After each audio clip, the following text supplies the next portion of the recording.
बताइए 5 साल में आप अपने डिपार्टमेंट को कहां ले जाओगे, कैसे ले जाओगे, अचीव क्या करोगे, उससे गुजरात के सामान्य मानवी के जीवन को क्या लाभ होगा, उसका एक आपका विजन और पूरी डिटेल के साथ प्रेजेंटेशन कीजिए।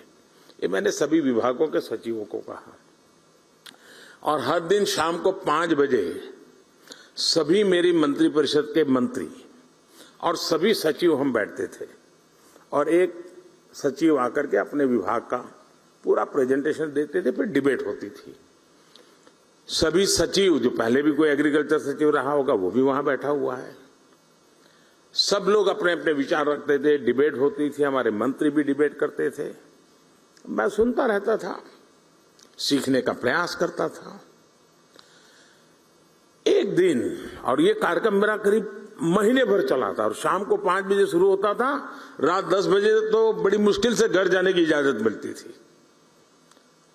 और बड़ा ही इंटेंस वो कार्यक्रम चला और शायद हिंदुस्तान के इतिहास में पहली बार ऐसा हुआ होगा। तो मेरे यहां उद्योग के जगत के संबंधित प्रेजेंटेशन हुआ।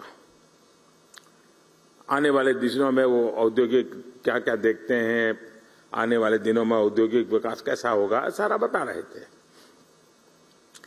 तो कार्यक्रम पूरा होते ही शिक्षा सचिव मेरे पास आए, क्योंकि दूसरे दिन शिक्षा सचिव का कार्यक्रम था। उसने कहा, साहब मैं कल नहीं कर पाऊंगा। 1 महीने पहले आपको तैयारी करने के लिए कहा और आप लास्ट मोमेंट कह रहे हैं मैं नहीं कर पाऊंगा। उन्होंने कहा, तैयार तो है, मैं कर सकता हूं, लेकिन आज जो मैंने औद्योगिक विकास का जो प्रेजेंटेशन देखा, उसको देख करके मुझे लगता है कि हमारा उनका कोई मेल ही नहीं है। हम बाएं जा रहे हैं, वो दाएं जा रहे हैं। तो मैं इसकी लाइट में मेरे जो प्रेजेंटेशन है उसको मॉडिफाई करने के लिए मुझे समय चाहिए, तब जाकर के हम एक इंक्लूसिव ग्रोथ की दिशा में साथ मिलकर के शिक्षा हो, इंडस्ट्री चल सकते हैं। हमें भी अब तो पूरी दुनिया का पता होना चाहिए, हर यूनिवर्सिटी में काम होना चाहिए कि दुनिया आगे किस तरफ जा रही है, कैसे जा रही है, उसमें हमारा देश कहां है, उसमें हमारे युवा कहां है। आने वाले 15-20 साल उन बच्चों के हाथ में भारत होने वाला है, उनको मैं कैसे तैयार कर रहा हूं, ये हमारा बहुत बड़ा दायित्व है दोस्तों। और इसी तर्ज पर हमारे सभी शिक्षण संस्थानों को भी खुद से पूछने की जरूरत है कि क्या हम फ्यूचर रेडी हैं। मैं आज दिन बिता रहा हूं, एग्जाम ले रहा हूं, कॉन्वोकेशन कर रहा हूं, क्या यही मैं जिस पद पर हूं वही काम है? क्या मेरा काम यह है कि मैं ऐसी संस्थान खड़ी करके जाऊंगा कि आज जो बच्चा मेरे स्कूल कॉलेज में आएगा, आजादी के जब 100 साल होंगे, जब वो बहुत बड़ी महत्वपूर्ण भूमिका निभाता होगा, तब मेरा देश वहां पहुंचेगा। मैं वो व्यवस्था आज पैदा करके जाऊंगा। आप सबको वर्तमान को संभालना है, आपके पहले जो करके गए हैं उसको आगे बढ़ाना है, लेकिन आज जो काम कर रहे हैं उनको फ्यूचर के लिए ही सोचना होगा और व्यवस्थाएं फ्यूचर के लिए विकसित करनी होगी। और क्योंकि आज बच्चों की जिज्ञासा ऐसी होती है जिनके उत्तर, अभी मैंने कहा, मैं जिन बच्चों को मिलकर आया हूं, आपको भी घर में पता चलता होगा, छोटे छोटे आपके पोते पोती भी आपको सवाल पूछते होंगे, आपके नन्हे मन्ने बेटे अगर सवाल पूछते होंगे, आपको सोचना पड़ता होगा, अरे भाई ये कहां सर खा रहा है, वो सर नहीं खा रहा है, और का सर उसको जवाब नहीं दे पा रहा है। दोस्तों, वो समझ आपके हर किसी के घर में ये अनुभव आया होगा जी। आज की पीढ़ी जिन बातों को लेकर के आती है, वो तो गूगल पर 10 चीजें सवाल पूछते, बोले आप क्या कह रहे हो, गूगल तो ये कह रहा है, आपको काउंटर करता है बच्चा। अब ये बच्चे आपकी यूनिवर्सिटी में 10 साल के बाद आएंगे, तब क्या हाल होगा आपका? हमें अभी से तैयार करना होगा अपने आप को। आप घर में भी उसके अपने बच्चों के साथ मिसमैच अनुभव कर रहे हैं। जब स्कूल कॉलेज के कैंपस के अंदर बहुत बड़ी मात्रा में युवा पीढ़ी होगी, इस प्रकार से नई सोच के साथ आई होगी और हम वहां उसके योग्य नहीं होंगे, तो उनके साथ कितना बड़ा गहरा अन्याय हो जाएगा दोस्तों। और इसलिए आवश्यक है कि हम भविष्य को जाने, समझे, व्यवस्थाओं को। मैं अभी कुछ दिन पहले डिजिटल इंडिया अभियान के तहत गांधीनगर में एक एग्जीबिशन देखने गया था। वहां सरकारी स्कूल के बच्चे थे, 12वीं 10वीं या 11th के बच्चे थे। वहां बच्चों ने जो प्रोजेक्ट तैयार किए थे, जो आइडियाज रखे थे, मैं बहुत उसको समझने की, देखने का प्रयास कर रहा था और मैं प्रभावित हुआ था इन बच्चों के काम से। रिसर्च का ऐसा पोटेंशियल, कम उम्र में ऐसे ऐसे इनोवेशन वाली बातें सुनकर मैं दंग रह गया। वहां कई बच्चे बायोटेक और जेनेटिक्स में इंटरेस्टेड थे। उनकी क्लास में जब साइंस के फंडामेंटल्स पढ़ाए जा रहे हैं, तब वो जीन मैपिंग, एफिनिटी क्रोमेटोग्राफी और जेनेटिक लाइब्रेरी बेस्ड टूल्स की बात कर रहे थे। अब कितना बड़ा अंतर है, कल्पना करिए। मैं उनके काम को देखकर सोच रहा था कि जब ये हायर एजुकेशन में पहुंचेंगे तो हमारे इंस्टीट्यूशन इनकी आधुनिक सोच के मुताबिक तैयार होंगे क्या? अगर हम इन बच्चों के लिए उनके हायर एजुकेशन में पहुंचने का इंतजार करेंगे, तब तक दुनिया बहुत आगे निकल जाएगी दोस्तों। इसलिए हमें ये अभी से सोचना होगा कि जिस उम्र में भी बच्चों के मन में मोटिवेशन है, उसी उम्र में उन्हें गाइडेंस और रिसोर्स मिले, इसका प्रबंध हमने सोचना पड़ेगा। हमें अपने संस्थान में ऐसी व्यवस्था तैयार करने पर काम करना चाहिए। साथियों, इस महीने के आखिर में 29 जुलाई को राष्ट्रीय शिक्षा नीति को 2 साल पूरे होने वाले हैं। और अभी धर्मेंद्र जी बता रहे थे कि बड़े मंथन के बाद ये शिक्षा नीति बनाई। कस्तूररंगन जी ने बहुत अच्छा नेतृत्व दिया, उसके कारण ये संभव हुआ। और इतना विविधता भरा देश और राष्ट्रीय शिक्षा नीति का इस प्रकार से स्वागत हो, ये अपने आप में बहुत बड़ी सिद्धि है जी, बहुत बड़ी सिद्धि है। लेकिन इसकी विशेषता देखिए, इसको बनाने में तो मंथन हुआ। आमतौर पर सरकार का स्वभाव होता है, एक डॉक्यूमेंट बन जाता है, वो डॉक्यूमेंट समय के भरोसे छोड़ दिया जाता है, कुछ व्यक्तियों के भरोसे जोड़ जाता है। आपके भी टेबल पे तो कुछ दिन शोभा बढ़ाता है डॉक्यूमेंट, फिर वो भी टेबल पे से हट जाता है, कोई नया डॉक्यूमेंट आता है, वो जगह ले लेता है, बात वहीं समाप्त हो जाती है। अनुभव आपको भी है, यहां बैठे हुए लोगों को भी है। हमने ऐसा नहीं होने दिया। हमने हर पल इस राष्ट्रीय शिक्षा नीति को जिंदा रखा है। मैं स्वयं भी इतने कम समय में कम से कम 25 सेमिनार में गया हूं, शायद 25 से ज्यादा, और इसी विषय पे मैं बोलता रहा हूं। ये रिपोर्ट देने के बाद स्वयं कस्तूररंगन जी लगातार संवाद कर रहे हैं, हर क्षेत्र के लोगों से संवाद कर रहे हैं, उनके क्लैरिफिकेशन चाहिए समझा रहे हैं, उसके पीछे का विजन क्या है, बैकग्राउंड इंफॉर्मेशन वो समझा रहे हैं। पूरी सरकार के सभी डिपार्टमेंट लगातार कोशिश कर रहे हैं कि ये, क्योंकि 30 साल के बाद आया हुआ डॉक्यूमेंट, सिर्फ कागज का ढर्रा हमारे पास पहुंच जाने से होगा नहीं जी। आप भी यहां जब 3 दिन मंथन करोगे, उसकी कई बारीकियां हैं जो शायद आपने पूरा पन्ना पढ़ लिया होगा, लेकिन अब नई तरीके से आपके सामने उजागर होगी। इसलिए अपनी यूनिवर्सिटी के अंदर भी ऐसे ही निरंतर मंथन की योजना बना करके यहां से जाना। सिर्फ यहां से आप सुन करके मत चला जाना, आपके साथ जुड़े हुए जो बाकी साथी हैं वे भी ऐसा ही मंथन करें, उसमें से और अमृत निकालें जी, तब जाकर के इसका लाभ होगा। और इसके इम्प्लीमेंटेशन की उसके लिए जो चुनौतियां हैं, उसकी हर बारीकी पर हमें गौर किया करते रहना चाहिए। साथियों, आज जब कोई काम अपने हाथों में लेता है तो समस्याएं का समाधान भी तेजी से निकलता है। समस्या समझ करके यार मैं कहां पढ़ूं इसमें, तो समाधान कभी नहीं निकलता है। साथ ही इन 2 सालों में देश राष्ट्रीय शिक्षा नीति को लागू करने की दिशा में कई ठोस कदम उठा चुका है। इस दौरान एक्सेस, क्वालिटी और फ्यूचर रेडीनेस जैसे जरूरी विषयों पर हुई वर्कशॉप ने भी बहुत बड़ी मदद की है। देश विदेश के एकेडमिशियंस, इनसे जो चर्चाएं हुई, मेरा भी देश के शिक्षा मंत्रियों के साथ, शिक्षाविदों के साथ जो संवाद हुआ, उसने भी इसी गति को आगे बढ़ाया है। और अभी कुछ दिन पहले हमारे धर्मेंद्र जी ने देश भर के शिक्षा मंत्रियों को भी बुलाया था, जैसे आपके साथ चर्चा कर रहे हैं, उनके साथ भी की थी। लगातार कोशिश हो रही है कि इन चीजों को हम 100% साकार कैसे कर पाए। राज्य सरकारों ने भी अपने अपने स्तर पर इस दिशा में कई महत्वपूर्ण कदम उठाए हैं और आज सभी के प्रयासों का परिणाम है कि देश और खासकर देश का युवा इस बड़े बदलाव में भागीदार बन रहा है।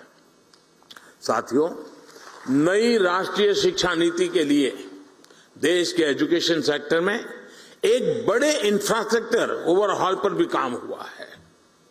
आज देश में बड़ी संख्या में नए कॉलेज खुल रहे हैं, नए विश्वविद्यालय खुल रहे हैं, नए आईआईटी और नए आईआईएम की स्थापना हो रही है। 2014 के बाद से देश में मेडिकल कॉलेजों की संख्या में 55% की वृद्धि हुई है। युवाओं को बेहतर अवसर देने के लिए यूनिवर्सिटीज में समान स्टैंडर्ड के लिए इस वर्ष कॉमन यूनिवर्सिटी एंट्रेंस टेस्ट भी लागू किया गया है। ऐसे ही कई और भी रिफॉर्म्स किए गए हैं। देश के इन प्रयासों का परिणाम है कि वर्ल्ड यूनिवर्सिटी रैंकिंग में भारतीय संस्थानों की संख्या में धीरे धीरे प्रवेश हो रहा है, संख्या में वृद्धि हो रही है। ये बदलाव केवल शुरुआत है, अभी हमें इस दिशा में लंबी दूरी तय करना है। साथियों, मुझे ये भी संतोष है कि राष्ट्रीय शिक्षा नीति अब मातृभाषा में पढ़ाई के रास्ते खोल रही है। इसी क्रम में संस्कृत जैसी प्राचीन भारतीय भाषाओं को भी आगे बढ़ाया जा रहा है। मैं यहां देख रहा हूं कि इस आयोजन में भी संस्कृत से जुड़े लोगों के लिए विशेष व्यवस्था है। काशी की धरती से हुई ये शुरुआत निश्चित ही भारतीय भाषाओं और भारतीय संकल्पों को नई ऊर्जा देने का काम करेगी।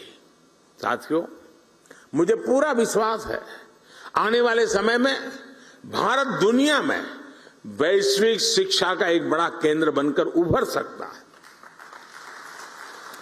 भारत न केवल दुनिया के युवाओं के लिए एजुकेशन डेस्टिनेशन बन सकता है, बल्कि दुनिया के देशों में भी हमारे युवाओं के लिए नए अवसर बन सकते हैं। इसके लिए हमें अपने एजुकेशन सिस्टम को इंटरनेशनल स्टैंडर्ड्स पर तैयार करना होगा। इस दिशा में देश लगातार प्रयास भी कर रहा है। हायर एजुकेशन को इंटरनेशनल स्टैंडर्ड के हिसाब से तैयार करने के लिए नई दिशा निर्देश जारी किए गए हैं। करीब 180 उच्च शिक्षा संस्थानों में अंतर्राष्ट्रीय मामलों के लिए विशेष कार्यालय की स्थापना भी की गई है। मैं चाहूंगा कि आप सभी इसी दिशा में न केवल जरूरी विमर्श करें, बल्कि भारत के बाहर की व्यवस्थाओं से भी परिचित होने का प्रयास करें। ये नई व्यवस्थाएं भारत की शिक्षा व्यवस्था को अंतर्राष्ट्रीय अनुभवों से भी जोड़ने में मदद करेगी।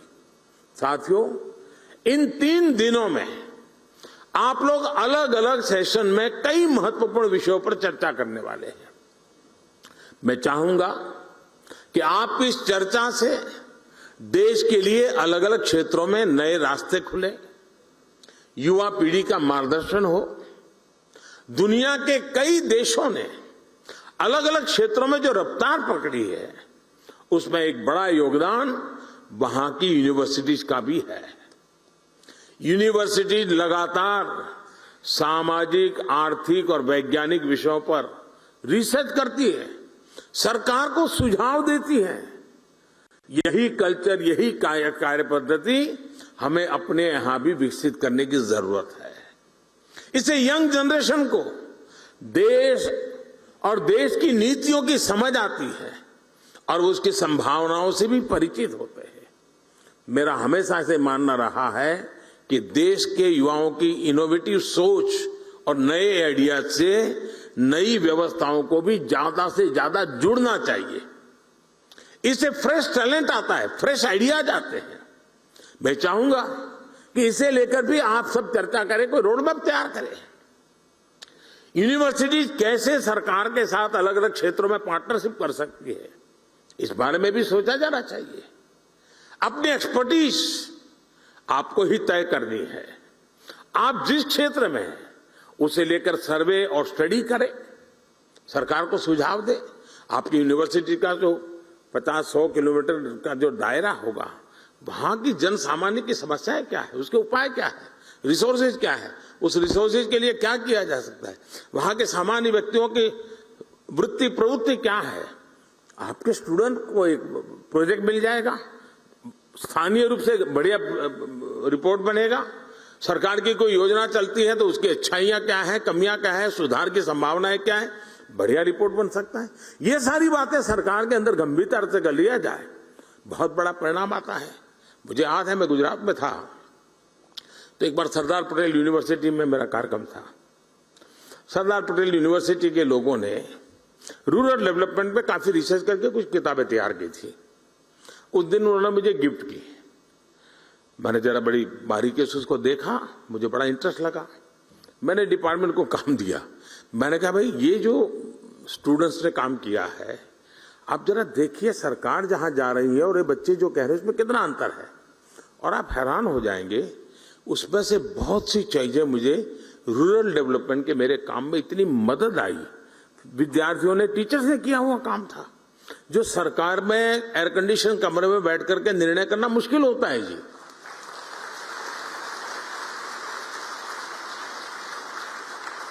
जो फील्ड में हमारी ये पीढ़ी जाती है, वो बहुत ही अच्छा उसका अर्थ निकाल करके ले आती है, और कुछ चीजों का कल्पना भार का लाभ हुआ हो, ये भी ध्यान में आता है जी।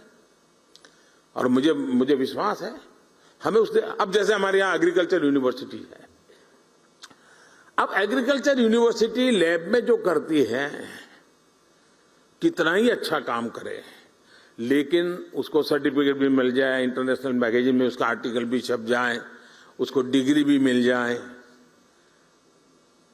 लेकिन वो तो मामला लैब में ही रह जाएगा। हमारे पास लैब टू लैंड का भी तो रोड मैप होना चाहिए ना। जो लैब में है वो लैंड पर भी तो उतरना चाहिए ना। और जैसे लैब टू लैंड होना चाहिए, वैसे ही लैंड पर यूनिवर्सिटी में नहीं गए ऐसे लोगों का अनुभव भी बहुत ज्यादा होता है, और जो लैंड का अनुभव है उसको लैब में भी लाना चाहिए। और लैब में वो कैसे आए, रिसर्च को कैसे एनरिच करे, परंपरागत अनुभव को कैसा करे, ये सोच करके हम कदम उठा नहीं सकते हैं। इसी तरह हमारे यहाँ ट्रेडिशनल मेडिसिन, आयुर्वेद में हमारा ज्ञान, उसको कोई चुनौती तो आप भी नहीं करोगे, मैं भी नहीं करूंगा, लेकिन दुनिया के कई देश हैं जो आज ट्रेडिशनल मेडिसिन में हमसे आगे निकल रहे हैं जी। ऐसा इसलिए क्योंकि आज के समय में परिणाम और प्रमाण दोनों की जरूरत होती है। हम ये कहें कि भाई मैं ये जड़ी बूटी लेते हुए फायदा होता है, परिणाम मिलता है, लेकिन हम मान के चले और सभी यूनिवर्सिटी के तरफ मेरा कुछ न यहां से सुन करके जाए तो चलेगा, 2 शब्द मेरे सुन करके चल के जाइएगा और उस पर मंथन कीजिएगा। हमें परिणाम तो मिल जाते हैं लेकिन प्रमाण नहीं होते हैं, और इसलिए हमारे पास परिणाम के साथ साथ प्रमाण होने चाहिए। हमारे पास डेटाबेस होना चाहिए, हमारे पास उसका पूरा डिटेल रिकॉर्ड होना चाहिए, कहां से कैसे बदलाव हुआ है।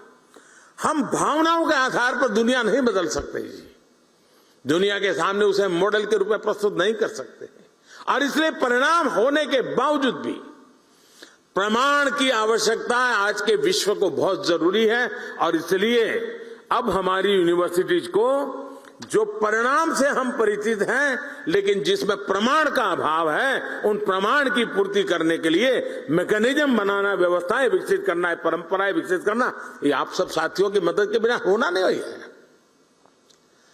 एविडेंस बेस्ड ट्रेडिशनल मेडिसिन पर रिसर्च का ये काम भी हमारी यूनिवर्सिटी बहुत अच्छी तरह कर सकती है। साथियों, हमारे देश में डेमोग्राफिक डिविडेंड हमारी बहुत बड़ी ताकत है, चर्चा भी करते हैं। लेकिन क्या कोई यूनिवर्सिटी है जिसने इसका स्टडी किया है? क्या आखिर ये डेमोग्राफिक डिविडेंड है क्या? क्या दुनिया में जब डेमोग्राफिक डिविडेंड का अवसर आया था तब उस दुनिया के उस देश ने किस प्रकार के कदम उठाए थे, वहां की यूनिवर्सिटी कैसे व्यवहार करती थी और उसका बेनिफिट कैसे लिया? बहुत बार हमको कहते हैं, दोहराते हैं, लेकिन डेमोग्राफिक डिविडेंड की संभावनाओं पर हम क्यों न काम करें? उस सामर्थ्य का उपयोग हम आने वाले 20, 25, 30 साल के लिए देश को कैसे दे सके? ऐसे ही हम देखते हैं, अब दुनिया के देशों की स्थिति देखिए। समृद्ध से समृद्ध देश भी इस बात से परेशान है कि वहां लोगों की आयु बहुत बढ़ रही है, एजिंग प्रॉब्लम है, और युवा पीढ़ी न के बराबर हो रही है।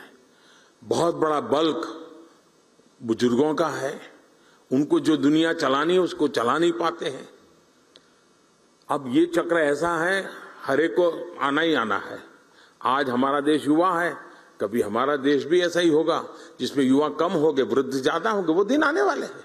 क्या दुनिया में अभी से कोई है जो इस प्रकार के वृद्धत्व के कारण उस देश की जो स्थितियां बनी है उसके सॉल्यूशन के लिए उन्होंने रास्ते क्या खोजे हैं? यूथ का अभाव में वो समस्याओं का समाधान कैसे कर रहे हैं? कौन सा ऐसा मैकेनिज्म बनाया है कि चीजें बड़ी स्मूथली आगे बढ़ रही है? ये सारे सोचने का काम मेरी यूनिवर्सिटीज का सहज स्वभाव होना चाहिए। यूनिवर्सिटीज में आपके लिए अभी से मैं मानता हूं रिसर्च और काम करने का अच्छा स्कोप होता है, और इसके कारण जिन बच्चों को ये प्रोजेक्ट देते हैं उनका एक विजन बनता है, उनको भी नई चीजें समझने का अवसर मिलता है। अब क्लाइमेट चेंज की इतनी बड़ी चर्चा हो रही है, क्लाइमेट के फील्ड में भी हमारे लोग अगर काम करें तो असीमित संभावना है हमारे पास। अब हमने देश में एक योजना बनाई है CDRI की। क्लाइमेट की स्थिति में हमारा इंफ्रास्ट्रक्चर ऐसा होना चाहिए कि जो उसका सामना कर सके, रेजिलिएंट होना चाहिए। अब उस पर हमारे रिसर्च किए बिना हम कैसे करेंगे जी? पहले के जमाने में जो चीजें बनाते थे तब न इतनी बाढ़ आती थी, न इतनी वर्षा होती थी, कुदरत हमारे साथ चलती थी, हम कुदरत के साथ चलते थे।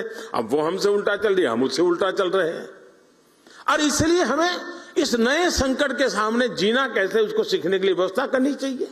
आज सारी दुनिया सोलर पावर की तरफ बढ़ रही है।